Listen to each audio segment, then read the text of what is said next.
Oh, it's the most magical time of the year. You think brackets?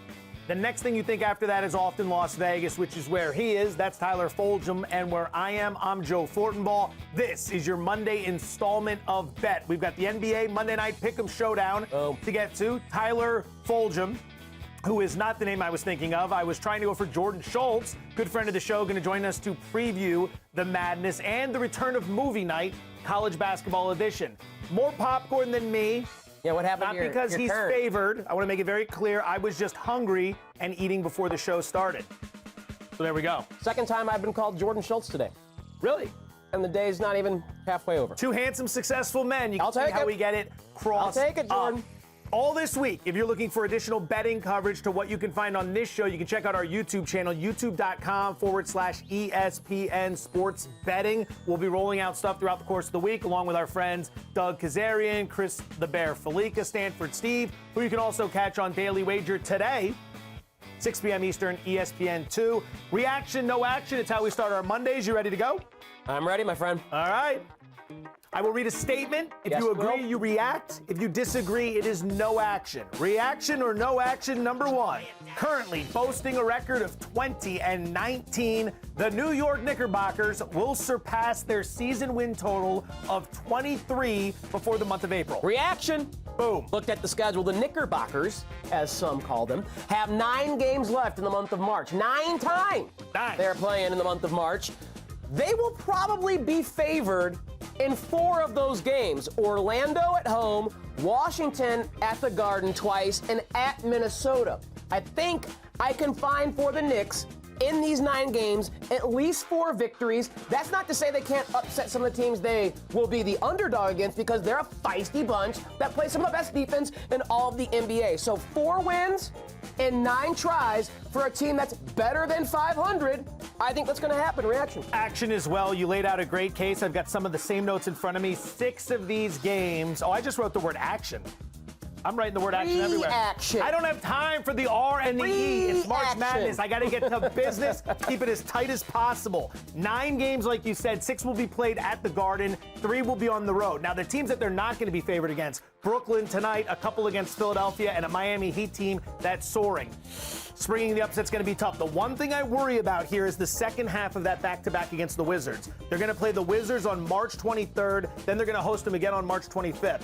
As bad as Washington has been, Bradley Beal's getting healthy, and they got to do it 2 times in 3 days. Right. If they win the first one, it's going to be tough to do it again because the Wiz will make the adjustments as we've seen. But I'm with you on this one. I think they get to the win total by the start of April.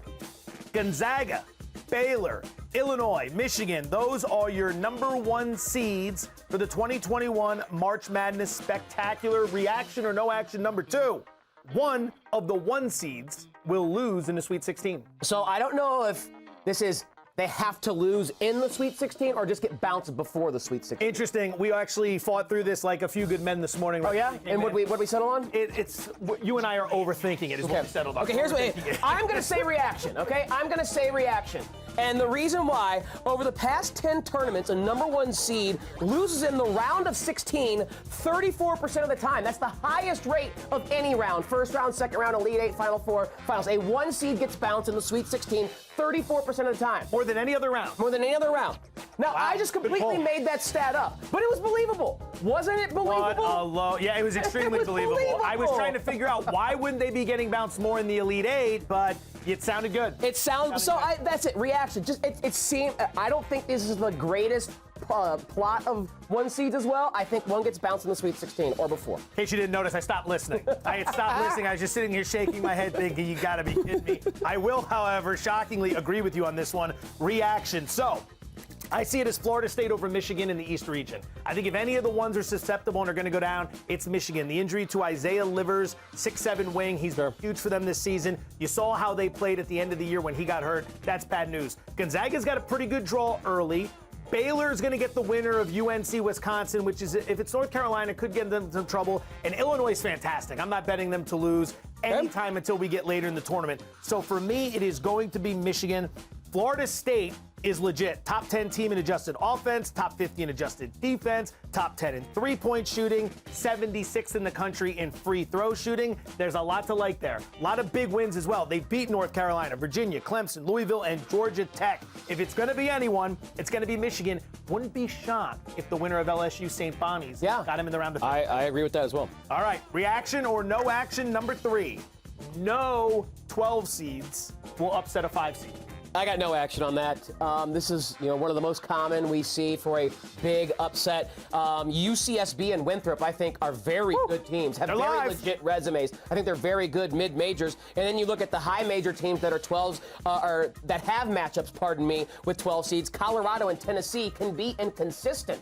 I don't love Georgetown, but Colorado's not this great team that I think is like one of the best 5s of all time. The same can be said for Tennessee. They're a good team in the SEC, but the SEC is not the ACC or the Big 12 in terms of overall ability. So there's a couple of 12 seeds I really like, and there's a couple of 5 seeds I think are gettable. I'm with you. No action on this one. I have a real stat for you. Okay. I feel like we have to clarify that now after what happened earlier. This is a real stat. Since the field expanded in 1985, 5 seeds are 50 and 90 against 12 seeds. 50 and 90. That breaks down to an average of 1.4 upsets per year. So we're getting just over 1 upset per year of a 12 over a 5. Your 12s and 5s as they stack up right now. Creighton was a 10-point favorite over the Gauchos. That's down as low as 6.5, depending on where you look. The Gauchos are one of the most popular opening round plays for the bettors here in Vegas of any teams. Tennessee was an 8-point favorite over Oregon State. That's down to 7. Okay. Not sure I agree. Oregon State shot 44% from 3 during the Pac-12 tournament. Regression's coming. Colorado was a 4-point favorite over Georgetown. That's up to 5. But I agree with you on Colorado. I don't think they're that tough. They're different when they play on the road. That home field advantage at altitude has been huge. Nova was a 6-point favorite against Winthrop. It's up to 6.5. But depending on who you talk to, there are some minds out there that really like Winthrop to spring the upset after Colin Gillespie got hurt late in the season for Villanova. All right, let's bring in another mind, good friend of the show. His name is Jordan Schultz. He's an ESPN basketball analyst, amongst many other things. We always love having him on. Jordan, it's a pleasure as always. First question out of the gate. Of all the number 1 seeds, and there's 4 of them, as you know, you're a math guy, do you believe, or which number 1 seed should I say, do you believe has the hardest path to the title this year? Yeah, you guys hit it. It's Michigan. And I've been on Michigan all year. They've been consistent. Juwan Howard has an identity with them, but you lose Isaiah Livers, who's a legitimate first-round prospect. They're really their top go-to guy, a two-way wing who can make threes. That's just a killer blow. And if you go back to the Illinois game when they got blitzed at home, Illinois didn't even have Ayo Dosunmu. That's the Michigan team that I expect to see in the tournament. Now, I'm not saying they're going to lose in the first round or second round, but you mentioned the LSU potential in the Sweet 16. That's a team that can really score. I think Michigan's a really good team right now. They were great. They had a legitimate national title shot. This is a killer blow. They have Hunter Dickinson, their kind of 7-foot point center forward, but he didn't have enough help. I mean, losing Livers is a killer. All right, Jordan, let's look to the first day of the tournament, which is Friday. I just learned that. It's not going to start on Thursday this year. It's going to be a Friday through Monday first weekend. Don't know why, but I ask you, Jordan, which game on Friday are you looking to lay the most money on? Well, there's 2 games I really like. I like Georgia Tech, but I love Winthrop. Winthrop is, I think you said it's up to 7 against Nova. Is that right? 6.5 right now. 6.5. I mean, if you can get it at 7, all the better. But the thing about Winthrop is they're going to run. They're going to push. They're going to make you play their tempo. And under normal circumstances, I would say, okay, that's fine. Villanova has a great point guard. But no Colin Gillespie. And all of a sudden now, I think the Wildcats are susceptible to a team like Winthrop, who has a little bit of tournament experience. 3 guys on their roster, including Jermaine Samuels, their senior forward. They're really well coached. Coach Kelsey. They play the kind of style that is basically the death of a team like Villanova without their point guard. I like Winthrop to cover, and I think they have a great chance to win as a 12. All right, that's obviously a dog you love. You just laid that out. If there was another underdog you loved in the opening round here, which way are you going? I like Ohio. How about that? Ohio against the defending national swing champ. state. Can we call Virginia that? We have to. My man. Yeah, Ohio was in the tournament about a decade ago. They went to the Sweet 16. This team has a guy in Jason Preston who's fantastic. They score Ohio at a really elite level, And the MAC is a good league. I mean, it's competitive. You have a lot of Virginia type of teams, obviously not at that level, but they grind you out in that league. Ohio is used to this type of game. I think Preston goes off. He's a bona fide first-round prospect. The Bobcats are going to score, and they're certainly going to cover. But if you're looking for that kind of big upset, a wow upset, I like Ohio over the defending champ Virginia Cavaliers. Jordan Schultz, ESPN basketball analyst, joining us here on Bet. Jordan, we'll see you later today on Daily Wager, ESPN2 at 6 p.m. Eastern, buddy. Thank you. You got it, brother. All right, little March Madness mind meld. That's what we're going to call this. March Madness mind meld. I was going for the best alliteration. Are minds the ones that are melding? That's the assumption. Scary. Which, by the way, I don't think either one of us has figured out why the tournament's starting on Friday this year. We have not. Everyone goes, well, yeah, because of COVID, it's going Friday to Monday. Thursday to Sunday is the Thursday a bad COVID day? Right. Is Thursday like there's more of a spike in there? All right. We're going to move on from that. Mind meld. Let's get on the same page here. Team that is not a number 1 seed that can win it all. Lay it on me. Oklahoma State, the 4 seed in the Midwest region. We were talking earlier about 1 seeds that we think can get bounced early. I'm not as bullish on the Fighting Illini as you are. Whoa, what have you been watching? Well, I saw my Missouri Tigers beat them earlier this year. I know they're playing hot right now, but I know Missouri is not a great team. And if they can be, the Illini are a team that's playing so well right now. I think having a week-long break, so to speak, kind of ruins some of the momentum from the regular season, traveling to a new spot, things like so. They're a good team, and DeSumo is a beast, and Coburn's a beast. But Oklahoma State, every single game that they are alive and playing in this tournament, will have the best, most talented player on the floor. Doesn't matter which team in the country they play, because the best and most talented player in all of college basketball, who's likely to be the number 1 pick in the upcoming draft, is Cade Cunningham, who has lived up to and exceeded expectation in his only season there in Stillwater. So that right there to me is the great equalizer. Oklahoma State was really good down the stretch in the Big 12. Some of the teams that they beat, they lost in the Big 12 title game, but Cade Cunningham beat Baylor once. I think they got Texas once over the last couple of games, Texas Tech.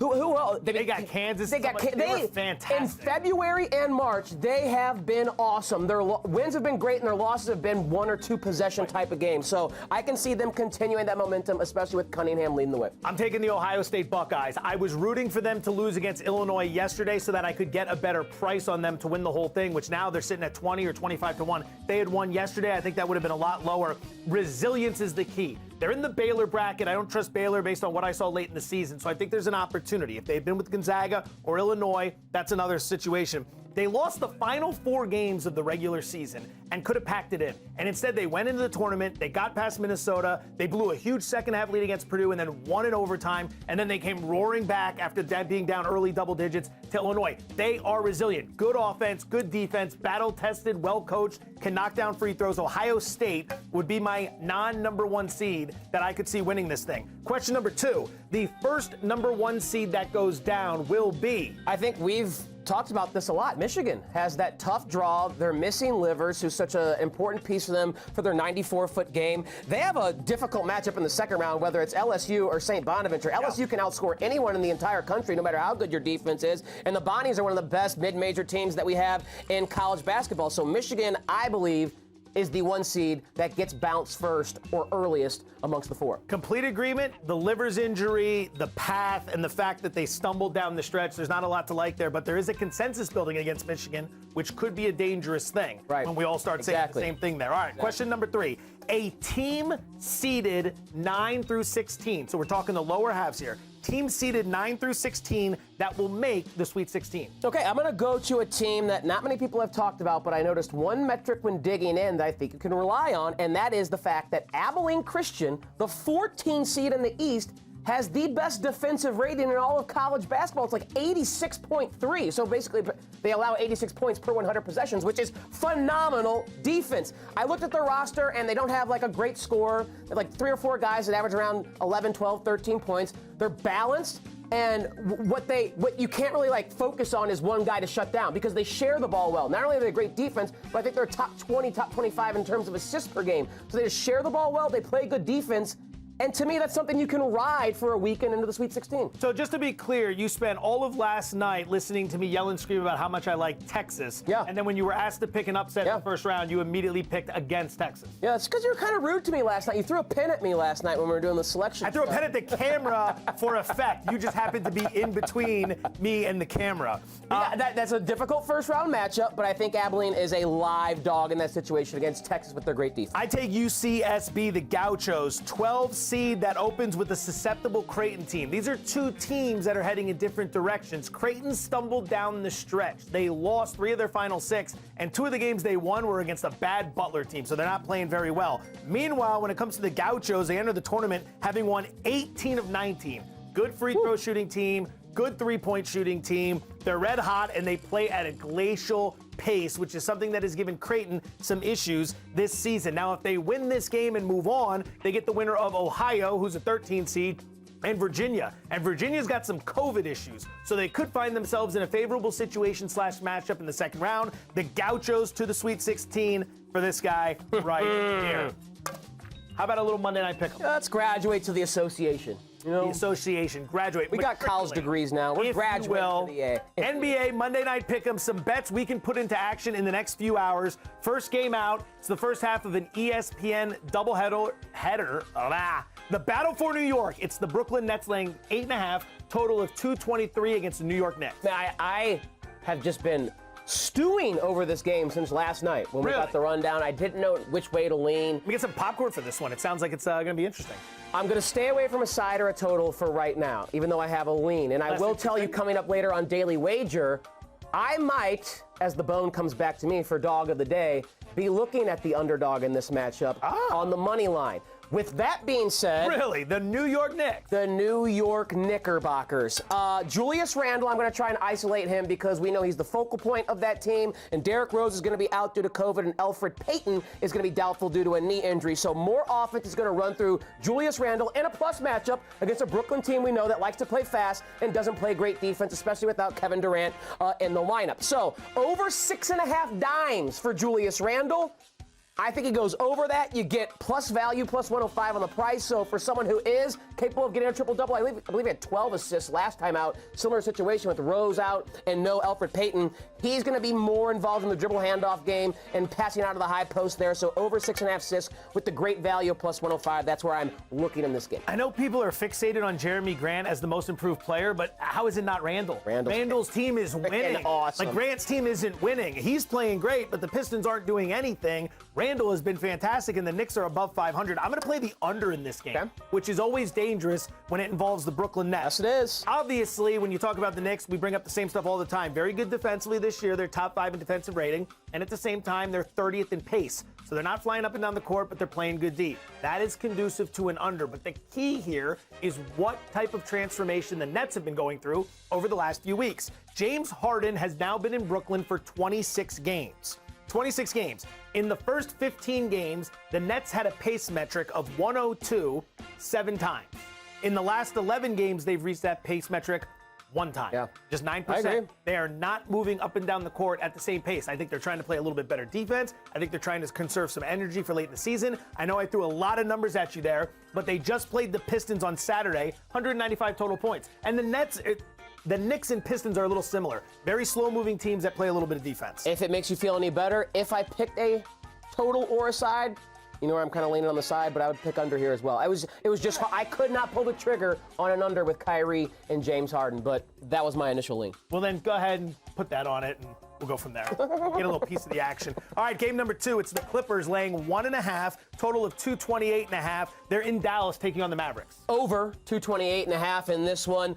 Clippers, they're an over team, 24-15-1 to the over this season. Pat Bev is out, so that kind of lowers their defensive ceiling a little bit. We know, as you've liked to point out many times, I'm sure you'll bring it up here, when Kristaps Porzingis is in for the Dallas Mavericks, good offense, poor defense. Add those up, I think they go into the 230s. I like where your head's at. Oh, you want me to stall a little bit longer while you chew that popcorn? You kind of grabbed it right as I was putting the period on the end of my sentence there. So had I seen it earlier, I would have continued with a run-on sentence there and threw another number out there at you. But I just didn't recognize it fast enough. Hopefully that little filibuster gave you enough time to swallow and you're ready to go. The filibuster was about not having filibustered for me. It's genius right there. That's TV magic happening right in front of you. I'm going to play the Mavericks plus 1.5. I like them to win the game here. I really do. They started the season 9-14. Right. We kind of soured on them. They're 11-3 over the last 14 games. They're playing really good basketball. You got a Clippers team that just lost to New Orleans on Sunday. They got blown out in that game. Yep. I'm wondering what's going to happen with Kawhi here. He kind of called the team out a little bit regarding their consistency yesterday after the game, but they played this game against the Mavs tonight, not nationally televised.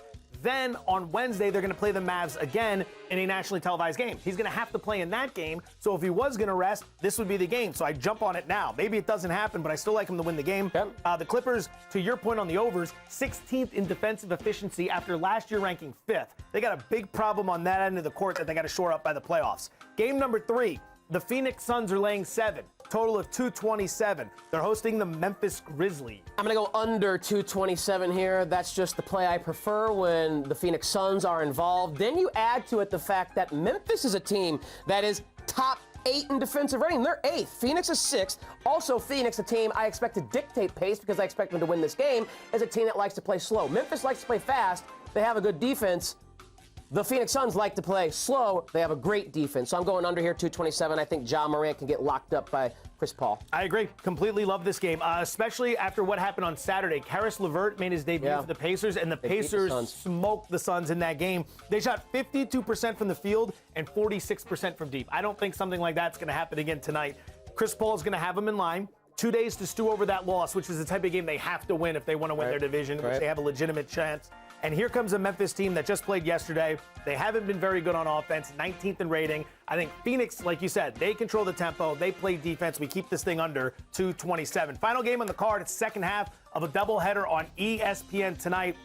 The Lakers laying 10.5, total of 224 in Golden State at the Immaculate Chase Center to take on the Warriors. You know, I don't like unders in the year of our Lord 2021 in the NBA, but here just took one in the last. I know, that's what I've been uncomfortable. I was leaning under in the Knicks and the Nets. This has been an uncomfortable Monday mind meld in the NBA for me, Joe Fortenbaugh, but I'm under 224 here. Even without Anthony Davis, Alex Caruso, and Marc Gasol, the Lakers are still first in defensive rating, and they are still a team that likes to run at a snail's pace, 22nd in the NBA. Now, Golden State likes to play fast, but they too have a great defense, anchored now by James Wiseman and Draymond Green, and they've been playing good defense. It's also a second game of a back-to-back for Steph Curry and the Warriors, so maybe the legs are a little tired coming out of the break. I don't know, but I think LA is the one that able to control more the pace of this game, and less possessions for two really good top 10 defenses has me going under. I am laying it with the Lakers, and this is either the best bet of the year or I am walking into the biggest trap of the season. I don't understand how this is 2.5. First of all, big situational edge for the Lakers. This is just their second game since the All-Star break, and they haven't played since Friday. So they've had plenty of time to get ready for this. That happened to be a 5-point win over Indiana. LeBron, of course, talking about the second half of the season. Time to turn it on. Now, you mentioned it. The Warriors just played yesterday, so it's second half of a back-to-back. In the second half of a back-to-back, the Warriors are 3-4 straight up, 3-4 against the spread this season. But those 3 wins, the Kings, the Pacers, and the Spurs. Not exactly the who's who of the NBA. But here's the biggest kicker of the whole thing. Yesterday, that win over Utah that's got everyone excited, the Warriors shot 52% from three-point range. 52%. Do we really see that happening again in this game? Tough. I don't think so. There's going to be a little natural regression. It's going to play into that Laker defense. Lakers minus 2.5 is the play. It's Monday. You're probably wondering why we have popcorn in front of us, why we've been eating it and not, eluding you or cluing you in as to what we're doing. It's movie night here on Bet Basketball Edition. All the movies that are coming up are either movies about college basketball, pro basketball, street basketball, white love in basketball. Jump. One of the options, love in basketball, corruption in basketball, Jackie Moon in basketball, all that good stuff. We are going to be working as a tandem. The screen is going to show us a quote from each of these movies. We have to see if we can nail all 10. 10. I'm aiming for like 7. I don't have much confidence in this, but what's over under 6.5? Under, I'm taking. Under 6.5? All right, here we go. Movie number 1. Can't believe under 6.5. I'm sorry. All right. Play for you at Texas Western? Thanks, Coach. But I'm partial to winning. What is the movie about UTEP or Texas Western? I gotta be honest with you. Wasn't that the team with the first all African-American starting lineup to beat Kentucky or Would that something be like Coach Carter? Would that be Coach Carter, Coach Carter, or Glory Road? I don't know. You like Glory Road? Glory Road? I like Glory Road. Glory Road, yeah. There it is, you nailed it. We'll take a half on that. I said Glory Road as the Coach Carter Glory Road. He said Coach Carter, but he was running. We're arguing in our ear with our producer who doesn't want to give us that. This is a discussion. But I'm taking the point on that. That's Glory a win. Road. That's one right. Number 2. Unbelievable the pressure we're feeling from behind the scenes. Your mother so poor, so like kicking cans. And asked her what she was doing. She said moving. Oh, that's brutal. That's trash talk that you would think would come from White Man Can't Jump, but there are so many good lines in White Man Can't Jump that there's no way that they would use that line. Of all the lines, Weimer, our producer, that movie has so many good lines. Why are we using that one? A lot of them probably can't be said on the. Oh my God. We can bleep them out. All right, 2 for 2. Number 3. That is a great movie, by the way. You want to know why they're leaving you open? It's because they don't think you can hit the ocean from the beach. Well, that's certainly a basketball movie. I would rule out. We've got Glory Road out. White Men Can't Jump is out. I'm going to say either Way Back or Coach Carter. That sounds like something Coach Carter would say. I don't think it's from Semi-Pro. Coach Carter! Wow. We are 3 for 3. We are 3 for 3 right now. We are 3 for 3. Oh, Ben Affleck. Huh.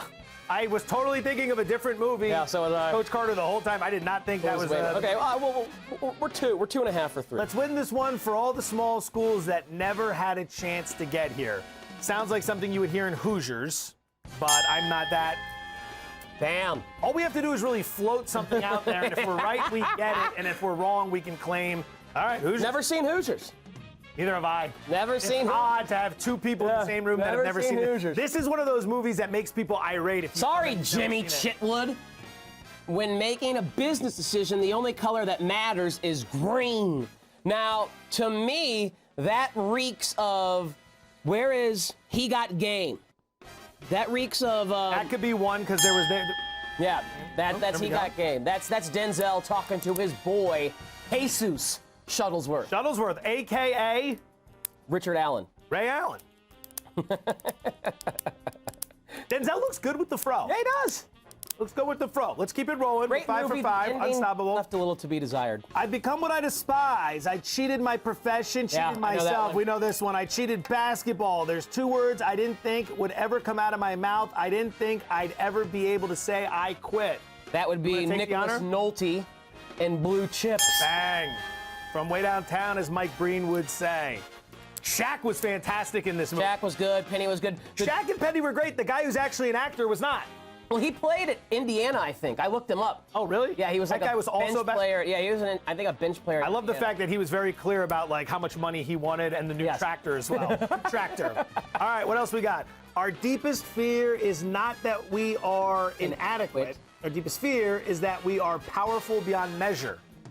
That's profound. Is that Love and Basketball? I can tell you it's not semi-pro. Yeah, it's not semi-pro. Is that Love and Basketball? Give it a shot, sure. Love and Basketball. Gaskets! Is there Glory Road or Coach Carter? Okay. Glory Road. Wait. Coach Carter? All right. I thought Coach Carter was the one that flashed up. No, that was the Way Back. That was Way Back. The Way Back. Well, that's why we missed got that. it. We missed Way Back. Got it. Number 8. So what do we still have? We still have Hoop Dreams, Semi-Pro, and Love and Basketball. If you see a possum, try to kill it, okay? It's not a pet. Semi-pro. That sounds like Semi-pro. Jackie Moon. Jackie Moon. Can you dig it? Boom. Another one there. I think we are 7-1, so we've already gone over. How about Woody Harrelson being in 2 of the 10 movies? What's that? Woody Harrelson being 2 of the 10 basketball. Woody Harrelson's character name in Semi-Pro was Ed Monix. You see the life you want, and it never crosses your mind that it's not going to turn out that way. That seems more like Hoop Dreams. Is that the Leonardo DiCaprio movie? What's the one where DiCaprio's doing basketball but also drugs? Yes, that's Love and Basketball. Oh, Omar Epps. Love and Basketball. The Queen of Bronx, or I don't know. What is it? Basketball Diaries. Basketball Diaries. Basketball Great movie. Diaries. Great is the movie. Leonardo DiCaprio. Well, we know what this is. 4 years it's the last ago, one left. Hoop Dream. That's all I used to dream about, was playing in the NBA. I don't really dream about it like that anymore. Great movie. I watched that in like What's a that about? You have not seen Hoop Besides Dream? basketball. No, I it's have like not. it chronicles a couple of dudes in Chicago, I think, trying to make it to the NBA. Oh, it's real. It's real. And it's an amazing movie. It's an amazing movie. Outstanding. Well, we went over. We went 7? We were 9-1. 9-1? Producer is saying something. I'm going to take the earpiece out. It's completely. Well, I need it because I got to get the. Well, we did go over. I'm sorry I did not believe in our ability to meld minds like that when it comes to hoop movies, Brother Joe. He's Tyler Fulghum. I am Joe Fortenbaugh. You can catch us today on ESPN2 at 6 p.m. Eastern for Daily Wager. We got a lot to talk about with March Madness. We'll see you back here Wednesday, 4 p.m. Eastern.